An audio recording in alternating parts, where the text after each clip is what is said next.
Welcome everybody to the first talk from today's series of talks as part of the German-Irish Vampire Festival. Very delighted to have you join us today, and indeed for the whole festival so far. We're around midway through and it's been really, really interesting, really exciting, and it's great to see so much love for the subject. So we're going to have a talk today now from Daniel Shea. Daniel is a former professor of English literature at Mount St. Mary College, specializing in Romanticism and the modern Irish writers. And now he's a writer living in Berlin. So the talk is called The Many Ghostly Traditions of This Place. And we will, after the talk, we will have some time for a Q&A. So if you have any questions or comments, please just write them in the chat and we will get to them in a little bit. And now I'll hand over to Dan. Great, thank you so much. First, before anything else, I would like to thank Candice and the Irish Embassy for giving me this chance to speak. I am, as she said, let's call it a recovering academic. But I really enjoy talking about these things. I enjoy hearing myself talk. So this is a fantastic opportunity, again, for which I am very grateful. The talk today, it would be a little bit loose in structure. What I'd like to do is offer broad, very, I can't say vague, but very broad ideas and draw connections among them. Hopefully eliciting some good Q&A at the end. If you have questions, I love questions because it really shows engagement and it forces me to zero in on specificity. Okay, so I guess to begin, one reason why I really enjoy the idea of a vampire is that, as a number of scholars have pointed out, and I'm sure that a number of other speakers today will discuss, is that vampires represent a shadow of what we can call in-betweenness, okay? This idea of liminality, neither alive nor dead. They're bound to certain rules, but they're figures of chaos. They are solitary figures capable of contagious reproduction. So they're very much neither here nor there. And I think we as human beings are very much drawn to this idea. Even their origins represent or reflect this idea of neither here nor there-ness that defines their fascination and their unease.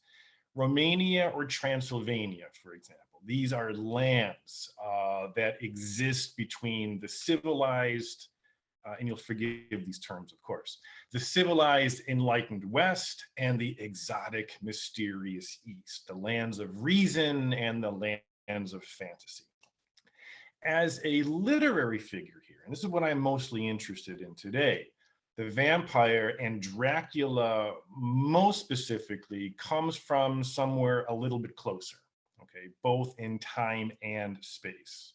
So zeroing in here, if not for the Germans, or at least the German-speaking peoples, the vampire would probably have remained a half-remained figure of folklore. Famous mostly as answers to your local pub's quiz night, much like the Jersey Devil, pukas, or kobolds. Now, most of us have heard the idea of vampires exist across cultures and since the beginning of time, and this is not exactly accurate. The idea of the blood-consuming dead is a very old one, okay? Some of you, you might recall your Odyssey, wherein Odysseus needs to feed the shades in the underworld with blood from a pig, in order to get them to answer his questions. Okay, the Romans similarly had ghosts and they consumed blood.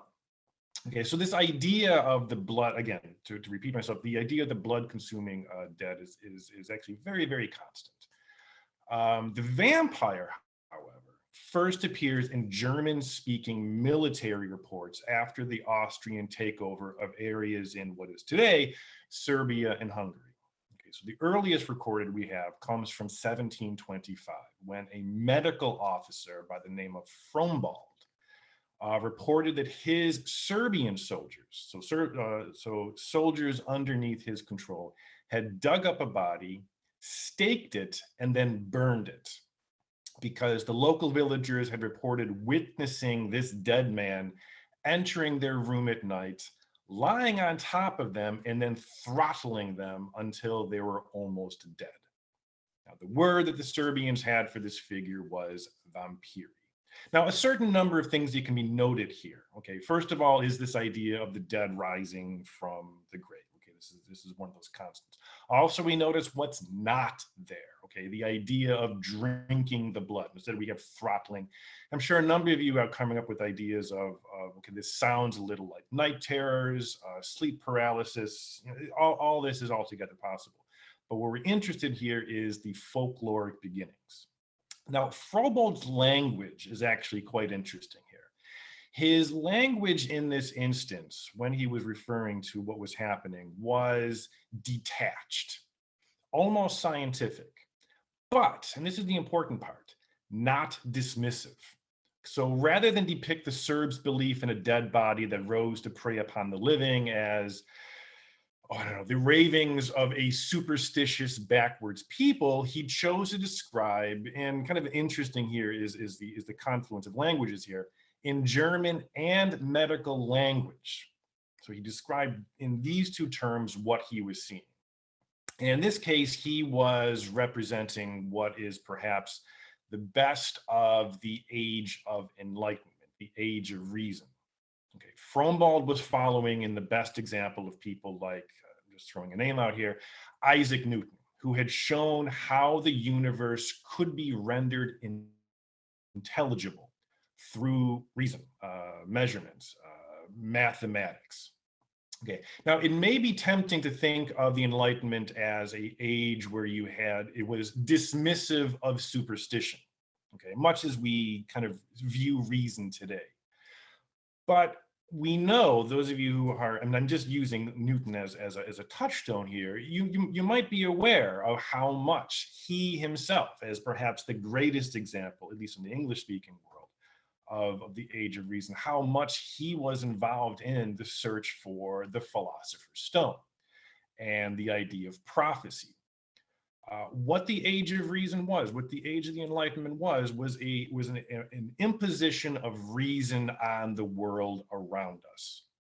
And so this vampire, was not considered impossible, but it could be rendered intelligible using reason, okay, or Latin as it kind of signals here. Even the irrational could be explained with reason, just as we all know today. Alchemy and astrology got bent towards chemistry and astronomy, the secret of life, okay, or of death could, and here, of course, if you're thinking shades of Mary Shelley, you're exactly in the right path here, could be determined. In other words, there was, among the science at the time, little difference between the occult and the scientific. All we needed to do was discover the rules determining or explaining what the occult was, and then it could be determined. So consequently, the nature of these vampires remained much discussed among the scientists of the time, even as other amateur anthropologists reported on these Serbian vampiri. So they began to raise questions. Okay, what exactly are the symptoms? How do you rid yourself of one of these things? How might the contagion be prevented? How is the contagion spread? Now, as I've noted before, the idea of the dead returning to life is an old one, of course, and vampires might have ended here, relegated to the same fate as other folk tale figures, but they were fortunate to, and I'll use the word appear, when they did.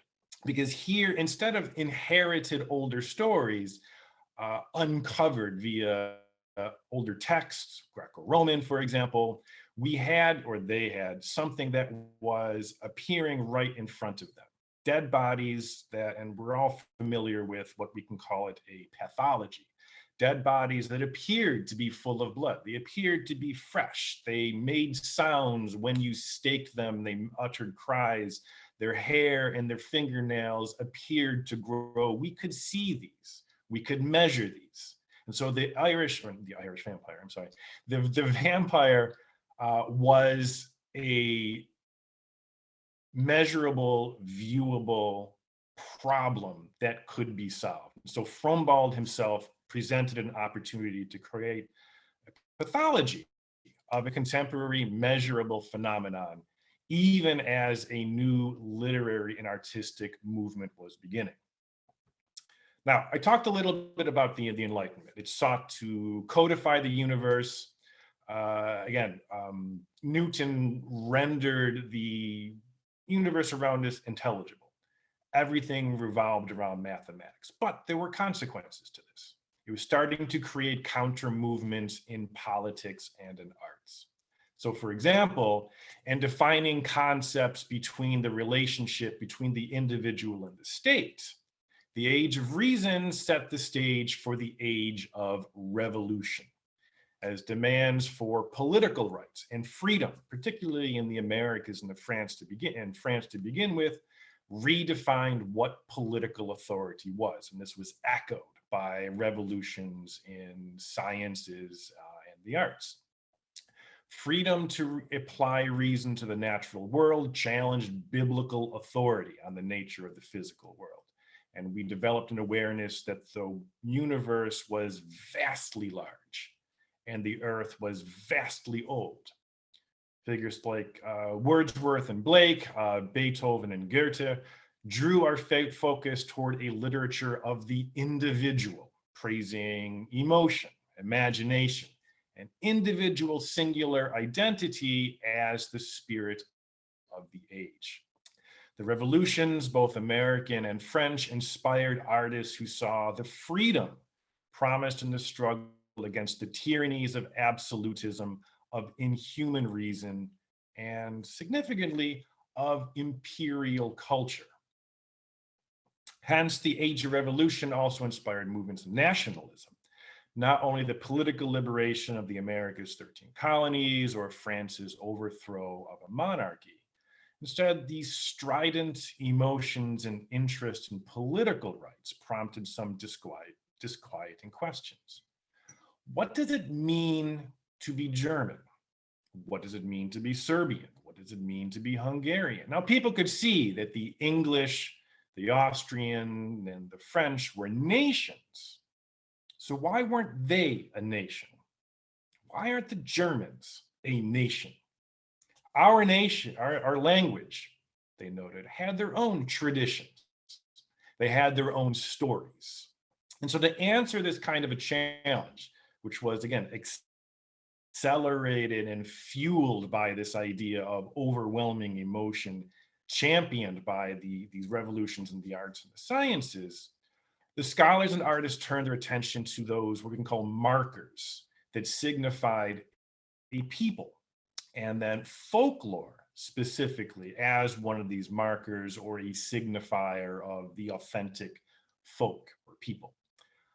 So in contrast to the authoritarian and myth-heavy tales of the imperial powers of the time, typically Greco-Roman in origin, we turned our attention to ones that typically defended, that characterized, I should say, the irrational, the magical, and were indelibly connected to the common people.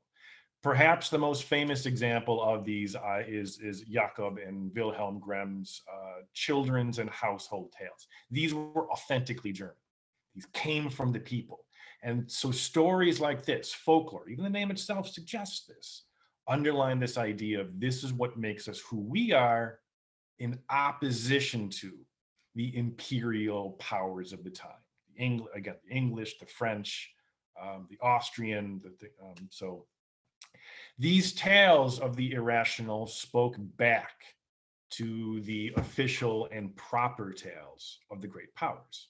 They were simultaneously an embrace of emotion, fear, unsettlingness, anxiety, and an act of rebellious self-creation.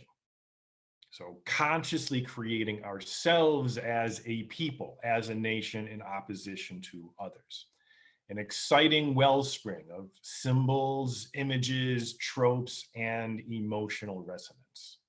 And our earliest representations, perhaps, of literary vampires emerge here, although these might be what we might call vampire adjacent, rather than straightforward vampires. Given that in Europe, this German-speaking peoples were the first to engage local folklores in a transferable literary figure, stories of the dead coming back were adapted, okay, evolving from tales that explain contagion, unexplained deaths, and the anxiety that the dead inevitably bring into stories that rather seek to evoke a mood. Okay, so here we can see the origins of, for example, the Gothic, okay, where the end result is about a mood of fear, a mood of thrillingness. And this is why we read. And this becomes, again, a transferable literary figure. For example, Goethe in his Bride of Corinth ostensibly tells an older Roman tale. This is easily traced back to 1st century AD. Of the dead coming back to life. He never uses the term vampire in the actual tale. And this tale is actually in terms of folklore, it participates what's known as the spectral bridegroom. Okay. So either the bride or the groom coming back to life after an untimely death to claim his or her loved one. Okay, so this is, again, has a long and glorious tradition, shall we say. But he referred to it in subsequent letters as a vampire or a vampiric poem. Another precursor is Berger's 1773 Lenore, which tells the tale of a young woman's fiancé who, after being killed in battle, apparently returns for her. They ride swiftly together until they reach a cemetery where the horseman, in proper Scooby-Doo fashion, removes his face and he is a figure of death. Okay. Is this vampiric? Not exactly, but the line in the poem, Die Toten reiten schnell, will be familiar to many readers of Dracula because it is uttered by a fellow passenger in Jonathan Harker's carriage. So Stoker clearly saw this idea of the dead coming back to claim a loved one in this kind of tradition for the vampiric character. So how does all of this background relate to the vampire? So we have a rather fertile mood. We have a sense of the number of literary and folkloric precursors existing almost exclusively in the German tradition. Now, why? Well, one is, of course, the original vampire from Frombald all the way back. But there's also a sense that because of the German focus on the folkloric, the rise of as a literary trope in terms of Sturm und Drang, this evocation of the emotion of fear, of dread. You have this incredibly fecund, you have this incredibly fertile backdrop. And here, however, we're going to have to shift our focus. And this is one of the things that I do, that in terms of trying to make connections. If you have questions, I'm sure a number of them are going to pop up. But we need to shift our focus to here, rather than a broad background on an almost national scale, to a single point of contagion. Okay, and so I'm sure a number of you know this. This is going to be at the Villa Diodati in Switzerland, where Lord Byron, Mary Godwin, John Polidori, and others were reading a collection of German ghost stories translated into the French, the Phantasmagoria, where they challenged each other to write their own ghost story. Now, this moment in literary history is a fascinating one and well worth revisiting in more depth. There is what often fascinates me about this is how also weather and even climate begins to affect literary production as well, because you had a volcanic eruption the year before, half a world away, that put so much stuff into the atmosphere that it created all the way around the world the year without a summer. The crops failed. There was the possibility, because people love this sort of a thing, that the world may be coming to an end because there was no summer. It rained constantly. And of course, for our heroes here, Byron and the others, it kept them inside. So instead of enjoying the Swiss Alps, they were forced inside to read and to hear exchange ghost stories. So if it were not for a volcano all those years ago, again, we might never have had a vampire. Now, this evening is well known for the inspiration of Shelley's creation of Frankenstein, which of course she ascribed to a nightmare that she had. I'll talk a little bit about this, but not very much. And of course, also Polidori's writing of the vampire, perhaps the first straightforward vampire story that we have. Polidori was a few more things about Polidori, because he represents obviously a significant shift in the vampire's representation. John Polidori was the personal physician of Lord Byron, focused on somnambulism, so sleepwalking, which was an idea of endless fascination for the people at the Villa Diodati. It was from him, of course, and his discussions, that the idea of Galvanism was discussed. And of course, this may have, or probably did, result in Mary Shelley's Nightmare. And then, of course, Frankenstein. So he accompanied Byron in his exile on the continent, and briefly said, from the accounts we have, both from Polidori himself as well as several other people connected to the group, Polidori felt unappreciated by Byron, who almost at times seemed embarrassed by this young man. Polidori's own journals recount feeling left out of the preternaturally gifted writers around him. In fact, when the writing contest was announced, his actual contribution, according to Mary Shelley, quote, was some terrible idea about a skull-headed lady who was so punished for peeping through a keyhole. So Polidori's actual famed contribution was a continuation of a fragment started by Byron, who lost interest in his own story. This was a man who vowed to return from the grave to visit a friend. And again, we see the continuation of this very old spectral bridegroom tradition. This could be any variation on this motif. But up to this point, I've been focusing on large cultural shifts: the age of reason, the age of the Enlightenment. But here, Byron's overwhelming personality and a petulant personal physician seems to be a singular amalgamation of German ghost stories. In this tale of the vampire, if you are unaware of it, the actual vampire's name is Lord Ruthven. Okay, the titular vampire is a clear stand-in for Byron himself. Aristocratic, irresistibly attractive, sexually voracious, and in a word, or six, mad, bad, and dangerous to know. A fantastic epithet. Once I said this in a class, and one of my students was so taken with this, he actually got a tattoo of that on his arm. Now, this quote notably is from one of Byron's former lovers, Caroline Lamb, whose novel Glenarvan also features a Byronic aristocrat who, quite unsupernaturally, of course, preys upon and ruins young women, one Clarence de Ruthven. So these were indeed the same people. So from the Villa Diodati, the literary vampire becomes, interestingly enough, an invited guest, moving easily into the drawing rooms, parlors, and the boudoirs of the English-speaking world, thanks to the fashion of German Romanticism and Byron's literary reputation.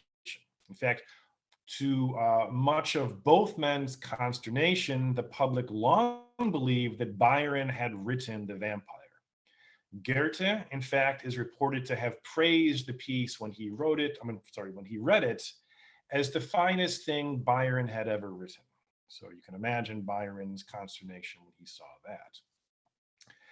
So the vampire becomes, again, identified very clearly with a singular person at this moment, Lord Byron.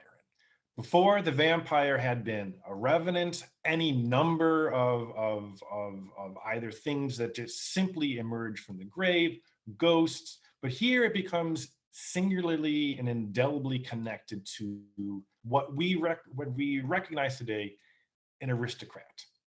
Okay, so from the earliest representations of Dracula in film, so Bela Lugosi, this aristocratic element is connected to Dracula, and of course the vampire himself. Romanticism, of course, and the Gothic was fascinated with the idea of age.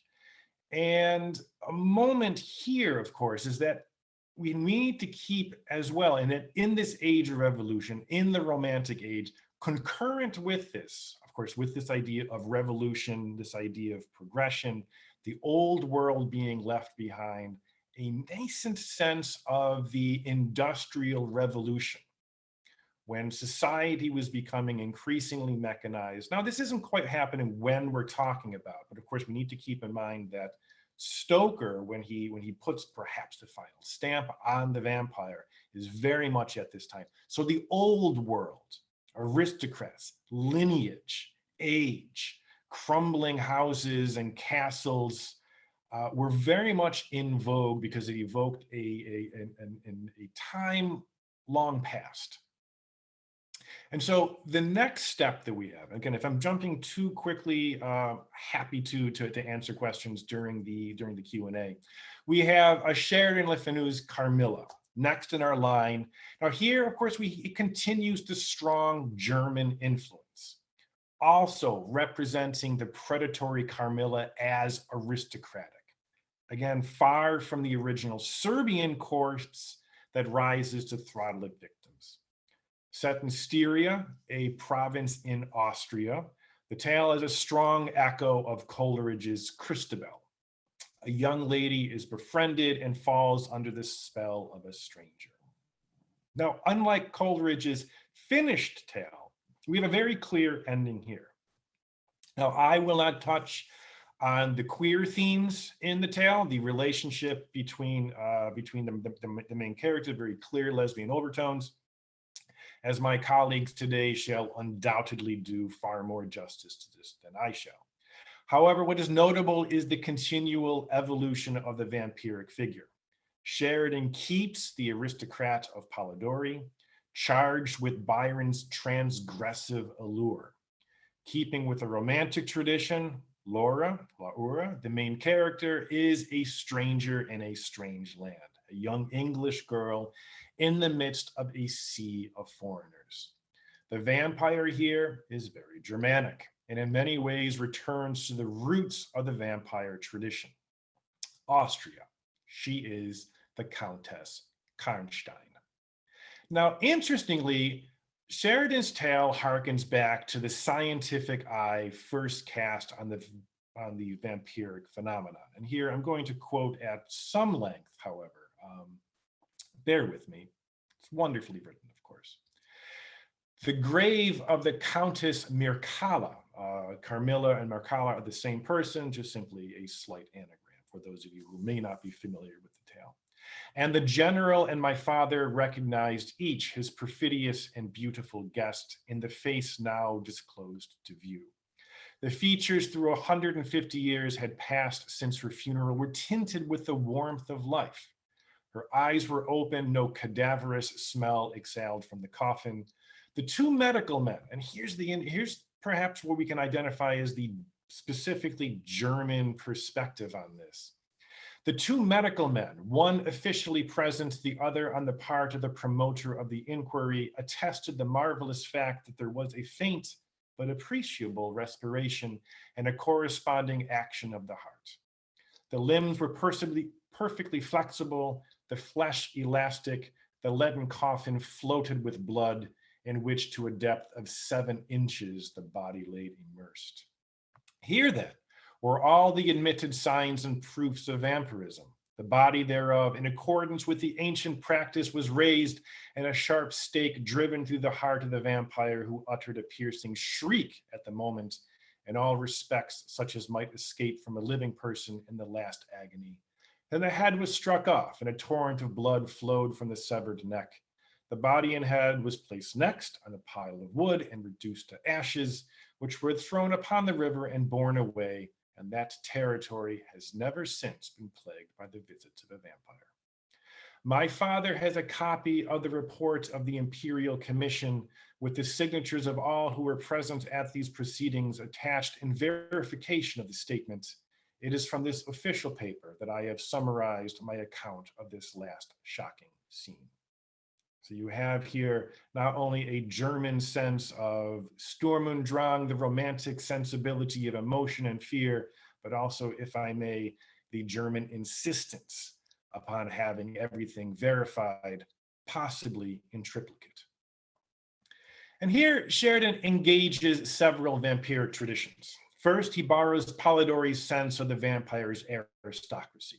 As I mentioned before, particularly in the Victorian age with advances in technology, increasing urbanization, and the rise of the nouveau riche, with your reading public firmly in these urban centers, aristocracy and its attendant socioeconomic realities were, for many people, becoming connected to a distant past. Secondly, he uses the sense of horror that the Gothic sensibility reveled in.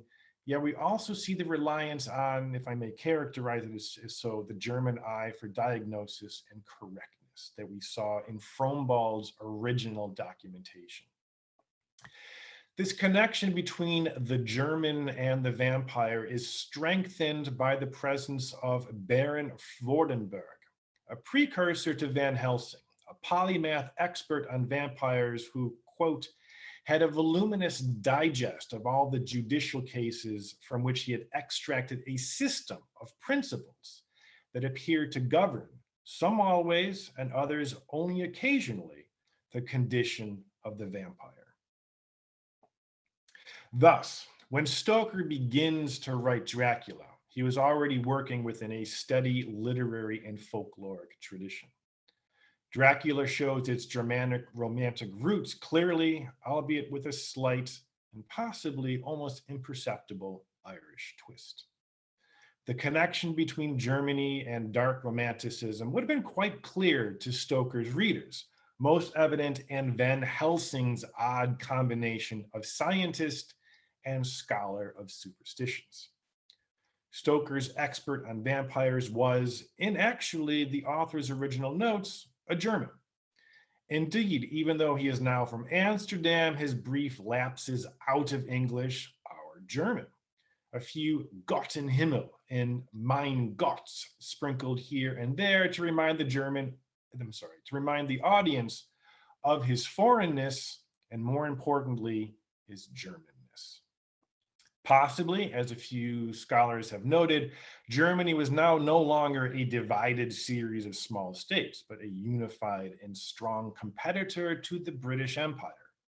Thus, help comes from a foreigner coded as German, but identified as Dutch.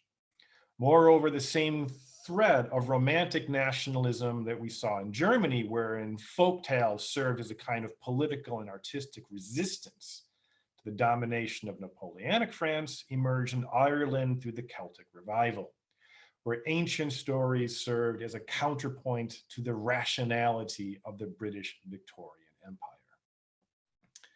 Now, a single word here, perhaps, on the topic of Irish folklore and its influence on Stoker and the vampire. There may have been some inspiration for Stoker because of its own share of blood drinkers. On the folkloric side, there is, and I'm sorry here if I'm going to mispronounce this, Avartak, a figure who refused to stay dead in Irish literature until he was killed with a sword made of yew and then buried upside down. We can't say for certain whether or not Stoker was familiar with this story, but his closeness with Wilde's mother certainly makes this a possibility.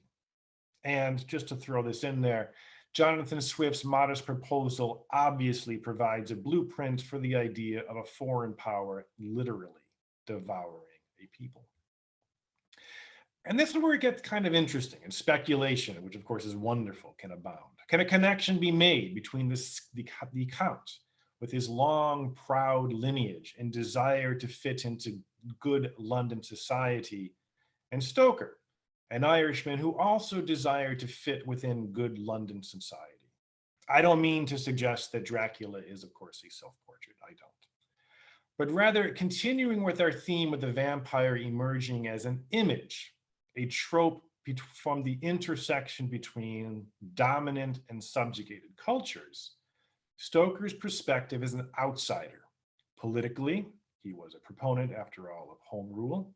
Racially, at that time, of course, the Irish were considered not to be white, even, and perhaps even sexually. There is very strong evidence that Stoker was homosexual, provided a new insight into the anxieties pervading the British capital and underpinning the fears of empire. In short, to borrow a title, Dracula may be a case of, quote, the empire writes back. The true fear isn't the monster to be found at the edges of the known world. Rather, it's the fear that the very nature of modern life, the empire that put the great into Great Britain, enables the contagion, the foreign, the danger to enter its very heart. Here, romantic nationalism collides with imperial ambition. The vampire had long been an artifact of a foreign land. Polidori's Ruthven is, although English, a traveler with his sights set on London, Rome, and Greece equally. Sheridan Le Fanu's Carmilla stalks Styria, while a solid part of civilized Europe, as far as his English protagonists, Sheridan's English protagonist, it represents a distinctly un-English setting, filled with unknown languages and peasant customs, a pattern Stoker repeats via Harker's journey into Transylvania. The horror of Dracula is the threat of the foreign within the very center of the civilized world. London is singularly the target. The many, many interpretations of Dracula, contagion, the liminal fear of the undead, Victorian discomfort with sexuality, all really revolve around Stoker's Irish understanding of how fragile the center of British power was for this liminal figure. If I may jump here as well, Stoker may have had this in mind, for as he was writing Dracula, his friend Oscar Wilde was being tried for, quote, gross indecency. Wilde, who had successfully entered English society. Now, the answer to Dracula's threat, which is this cross-social gathering of Victorian tropes, is significant. The vampire is defeated by timetables, modern criminal psychology, hypnosis, advanced weaponry, steamships, and railroads. Modernity and respectable society win out, and the anxiety of empire is eliminated. Though, as I must point out, not in the way that the book itself prescribes. While the vampiric Lucy is disposed of in the correct, highly ritualistic fashion, tomb is opened, she is staked, head is cut off, echoes, of course, of Carmilla, very, very theatrical, of course, which fits within Stoker's own background in Henry Irving's theater. Dracula is merely stabbed with knives. This was sufficient to turn him into dust. Although a lover of the Gothic and someone intimately tied to the theatrical, Stoker oddly failed to dramatize Dracula's demise.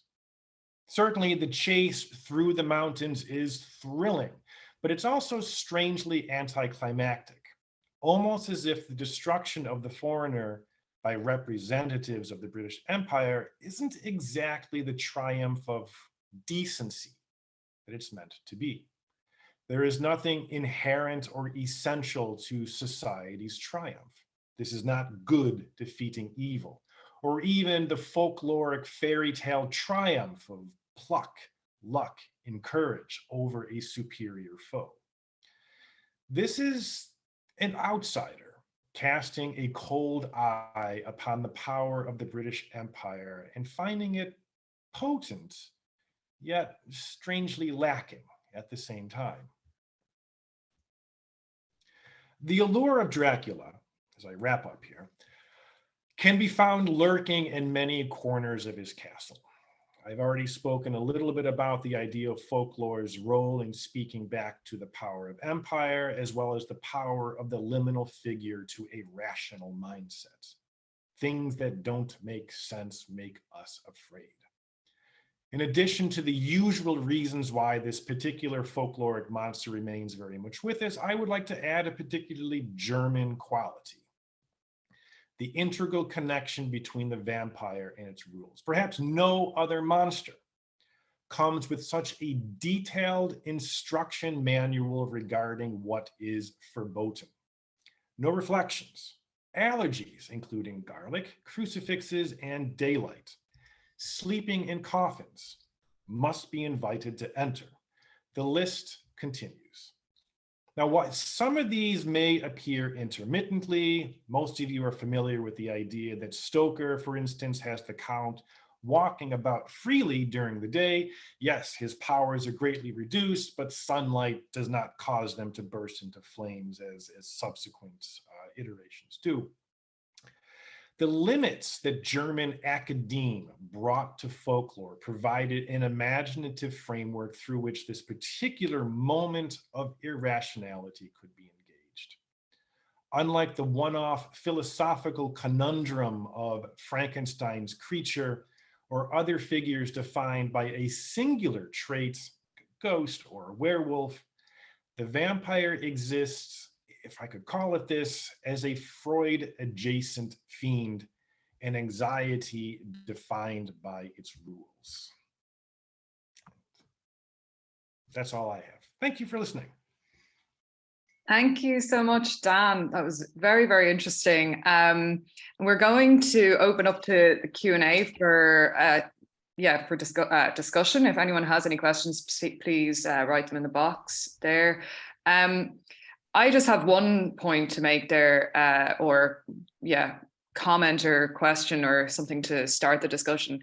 Is interestingly, well, you know, the last point that you made of the sort of rules of what it is to be a vampire, I'd completely disagree, Dan.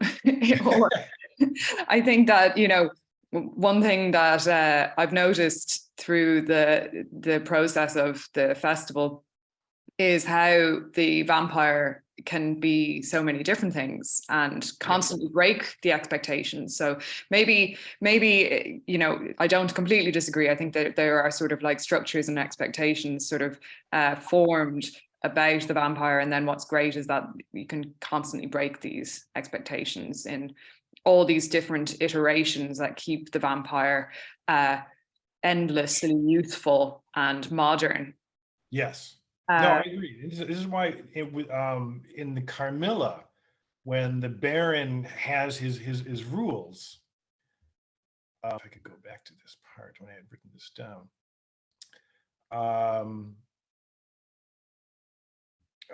How is it? Extracted a system of principles that appear to govern, some always and some occasionally only. So even Sheridan Le Fanu wanted the rules and built in a sense of yes, but the rules are also transgressed. And that's yeah, I agree with you completely. But it's the transgression of the rules that make them interesting. They're always there. You're looking for them, and then when they're transcended, I didn't think I was going to do this. Twilight. Yeah. The sunlight is there, but now it just makes them sparkle. So it's there and it's not, and sometimes the humorous accounts. So I actually forget which film this is, but somebody attempts to keep a vampire away with a crucifix, and the vampire says, "It doesn't work on me. I'm Jewish." And so the prohibition is there, and it's overcome at the same time. So yes, it's extremely malleable and capable of being violated at the whim of any author. So yes, I agree with you completely. Just a mention of the first film that we had in the program, The Boys from County Hell, which was based on the legend of Avartok. Very good pronunciation there, Dan. So yeah, that's a very, very different style of vampire. And I think, I mean, from what I sort of perceive, that the vampire, the one sort of common thread is that it is something that extracts power from somewhere, from another source, you know. Well, that's just my 2 cents. But we do have some comments coming in, or questions. So many thoughts on this. Absolutely, it's a really, really deep and interesting conversation or subject. Okay, so first question, can you say more about Stoker's sense of an outsider and how Dracula embodies the author's conflict with society? And that comes in from Leslie. Thank you, Leslie. Yes, thank you. Much of my take on, and I'm happy to plug Joseph O'Connor's book here, Shadow Play, comes from that particular text. And it's, well, we have no specific confirmation, and okay, I'm jumping between ideas here, of both his sense as an outsider per his Irishness in the center of London. And here I'm connecting it to Wilde in two different ways. And again, mostly as connections to see what kind of consequences come out of this. The Irish would have been outsiders, although Stoker was Protestant rather than Catholic. He would have been marked as outsider regardless, given his background. So his speech would have given him away as an outsider. Here I'm going to invoke James Joyce regarding this, when he thinks it's the portrait of the artist as a young man. My soul frets in the shadow of his language. How different are the words Christ, Al, Master on his lips than in mine, as an outsider. So there's that sense of never quite belonging in London, or dare I say even proper British English society. But the other side is of course the homosexuality. There's strong suggestions of his homosexuality. There is not many, I can't see a series, but letters between Stoker and Walt Whitman that are extremely suggestive of Stoker's own sexual orientation. Stoker, this is an interesting little detail, for pub quiz night. But Stoker married an ex-girlfriend, if you will, of Oscar Wilde. So the two of them are very, very close. And with Wilde's trial and downfall, I think it's almost impossible to say that Stoker, realizing his own orientation, wouldn't see himself as an outsider for, I'm going to use the word decency here, because that is those are the charges brought against Oscar Wilde. And so, yeah, I don't know if I'm doing a good job of answering the questions. The Count himself is how Dracula embodies, if I can answer the second part, embodies the author's conflict. Dracula seems to be acting upon the same sense of becoming more English than the English. Harker, in the early parts when he's still with the Count and before he realizes who the Count is constantly quizzing him, offering information. And Harker realizes that the Count knows perhaps as much about English society as he does, but the Count isn't quite right. Slight slips in language will always mark him as an outsider. And so it's this desire to fit in. Now, the Count, of course, is doing this to become a predator. But there's also that sense of desiring to fit in.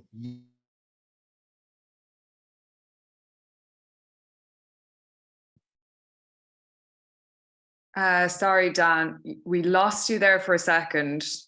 Can you hear me? It seems to be a problem with your Wi-Fi. Your sound just cut out.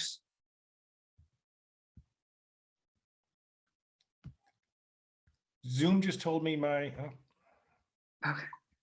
There, am I back? Yeah, you're back, yeah. Yeah, my computer just told me that and I probably said all the brilliant things, and now they're gone. I'm sorry about that. So here, unlike the earlier vampiric iterations like Count Ruthven, I'm just going to pick on Ruthven and Carmilla. We have the vampire here as, again, the ill-fitting foreigner. Carmilla fits in perfectly. And Count Ruthven, because he appears to be English, or if you look up where the name comes from, it's nicely Scottish. But here it's the fitting and not quite that I think Stoker is able to create because of his own, let's use the word liminality here. He fits, but he doesn't, and he's aware of this, and he's aware of how. He might even be aware of, and here, of course, I have no evidence for this. He might be aware of how uncomfortable he makes other people, or people like him. Fitting and yet not.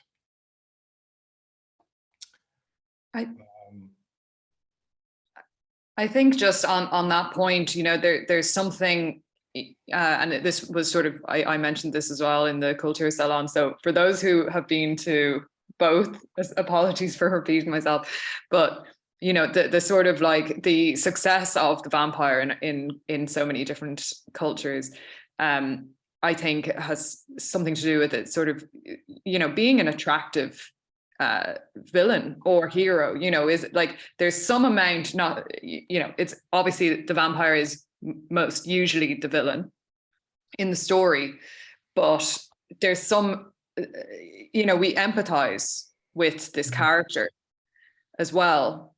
And so there's the kind of pull of sort of that empathy. And I think especially for those who do feel sort of like othered or outside from the kind of mainstream, yes, there's a great appeal. This is straight from what's called, there's gradations of this, but the romantic hero, both of which are capitalized. And so the romantic hero, neither romantic nor a hero, it's this outsider figure. Satan is perhaps the best example of this, especially the one that we see in that we see in Paradise Lost. The rebel. It is better to reign in hell than serve in heaven. And it's this attractiveness that drives much of the romantic hero. The Byronic hero, of course, kind of takes this over. He is very attractive, because who doesn't like the idea of the individual standing up for himself? Spartacus standing up at the end. And this is very much attached to this singular figure. Prometheus is another one in Percy Shelley's Prometheus Unbound.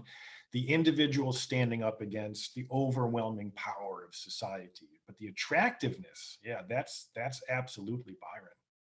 The Byronic hero is a strong and again, continues to be a vibrant part of even modern ideas of heroism or singular individuality. Heroism is a another animal altogether. But yeah, very much. Sorry, muted there. So Leslie also asks then if you can sort of expand on the idea of the vampire infiltrating London and the sort of anxieties of that.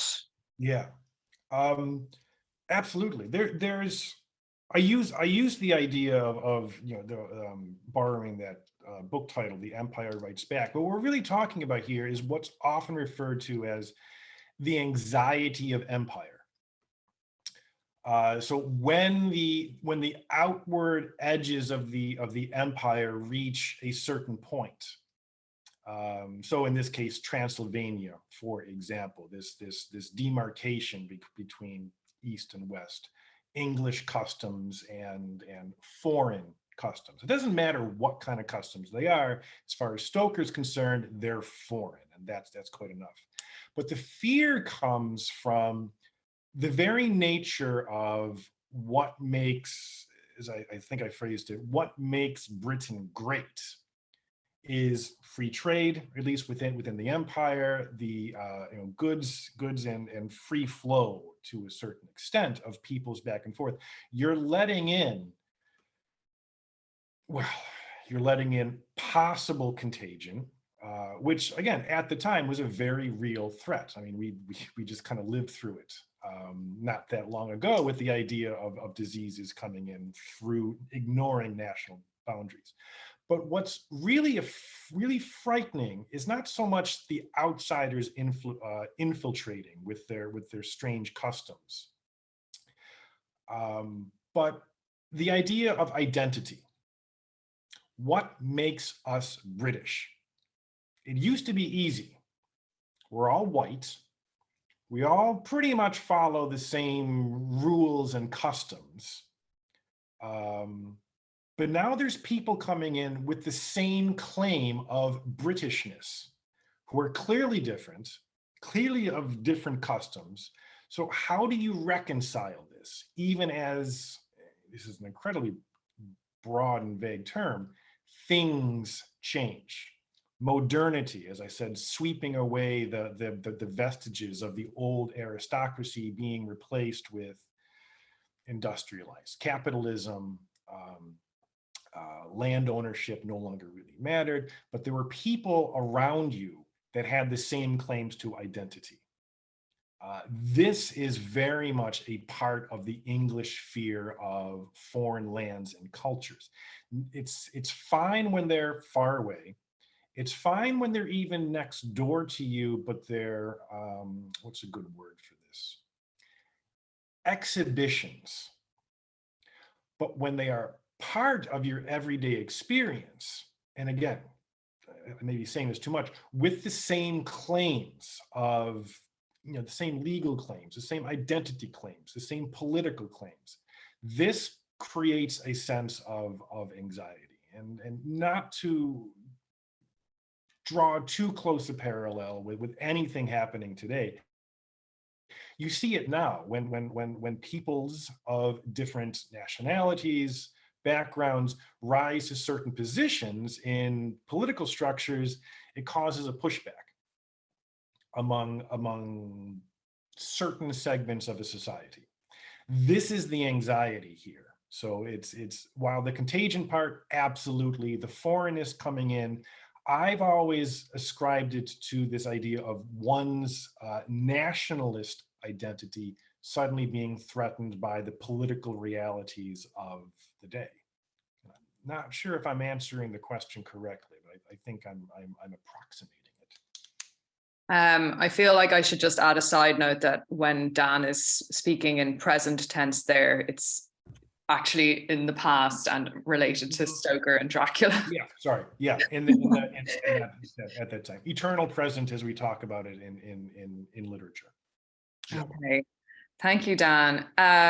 So we don't have much time left.